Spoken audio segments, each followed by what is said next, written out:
Daily taste the daily. అసెంబ్లీకి కేసీఆర్ ఆగని political war. Assembly వేదికగా రేవంత్ సర్కార్ ని అనేక అంశాలపై టార్గెట్ చేయాలని విపక్ష బీఆర్ఎస్ వ్యూహాలు సిద్ధం చేసుకుంది. దీనిపై గులాబీ ఎమ్మెల్యేలకు కేసీఆర్ కీలక సూచనలు కూడా చేశారు. అయితే కేసీఆర్ అసెంబ్లీకి రావడంపైనే గులాబీ పార్టీని ఇరుకున పెట్టాలని భావిస్తున్న అధికార పార్టీ సభ మొదలైన తొలి రోజే ఆ దిశగా విమర్శలు మొదలెట్టేసింది. కేసీఆర్ సెంటర్గానే కారు పార్టీకి కౌంటర్ ఇవ్వాలని కాంగ్రెస్ సిద్ధమైంది. బీఆర్ఎస్ అధినేత విపక్ష నేత కేసీఆర్ అసెంబ్లీకి రావడంపై ఎంత చర్చ జరిగిందో ఆయన అసెంబ్లీ నుంచి తొందరగా వెళ్లిపోవడంపై రాజకీయంగా అంతే రచ్చ జరుగుతోంది. కేవలం తన ఎమ్మెల్యే సభ్యత్వాన్ని కాపాడుకోవడానికే కేసీఆర్ అసెంబ్లీకి వచ్చారని విమర్శించారు ప్రభుత్వ విప్ బీర్ల ఐలయ్య. కేసీఆర్ కు ప్రతిపక్ష హోదా ఎందుకని ప్రశ్నించారు. సీఎం రేవంత్ హుందాగా వ్యవహరించి కేసీఆర్ ను స్వయంగా పలకరించారని, ప్రజాపాలనకు ఇదే నిదర్శనమన్నారు. వస్తుండు కేసీఆర్ ఏం చేసిండు? హాజరు ఇచ్చి అటెండెన్స్ ఇచ్చిపోయిండు.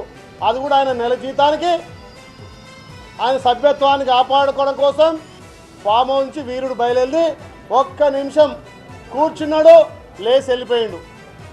చనిపోయిన వారికి గతంలో రాష్ట్రాలకు సేవ చేసిన వాళ్ళకు కూడా నివాళులర్పేమి దౌర్భాగ్య స్థితిలో ఇవాళ ప్రతిపక్ష నాయకుడు అంటే మరి తెలంగాణ ప్రజలు అర్థం చేసుకోవాలి. తెలంగాణ ప్రజలు మీకు ప్రతిపక్ష హోదా ఇచ్చిరు, ప్రతిపక్ష హోదా మెయింటైన్ చేయలేని మీరు మరి మీ భావనం మీ బామ్మడితో ప్రతిపక్ష హోదా తీసుకొని ఆ చర్చలకు మీరైనా రండి. అసెంబ్లీకి వచ్చిన మాజీ సీఎం కేసీఆర్ వెంటనే ఎందుకు వెళ్లారో ఆయన్నే అడగాలి అన్నారు సీఎం రేవంత్. సభలోని ప్రతి సభ్యుణ్ణి తాము గౌరవిస్తామన్నారు.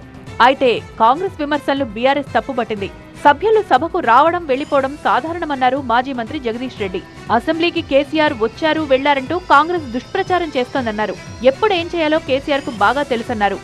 సభ గంతసేపు నడిచింది, గంతసేపు ముఖ్యమంత్రి కూడా అంతసేపు ఉన్నారు, ఎవరైనా ఉంటారు వీఐపీ అన్నప్పుడు.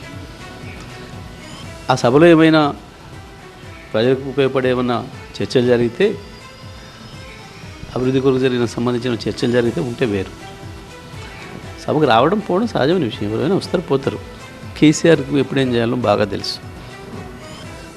కేసీఆర్కు ఎప్పుడేం చేయాలనేది కేసీఆర్కే బాగా తెలుసు, రాష్ట్ర ప్రజలకు ఇంకా బాగా తెలుసు. కేసీఆర్ ఏందో ప్రజలకు తెలుసు, ప్రజలేందో కేసీఆర్ తెలుసు. నడమన గీగింత తొలగి వాడు మాట్లాడితే పెద్ద పట్టించుకోవాల్సిన అవసరం లేదు.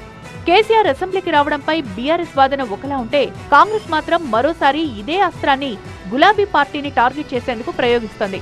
రాబోయే రోజుల్లో జరగనున్న అసెంబ్లీ సమావేశాల్లో ఈ అంశంపై అధికార విపక్షాల మధ్య మళ్లీ మాటల యుద్ధం తప్పకపోవచ్చనే చర్చ జరుగుతోంది.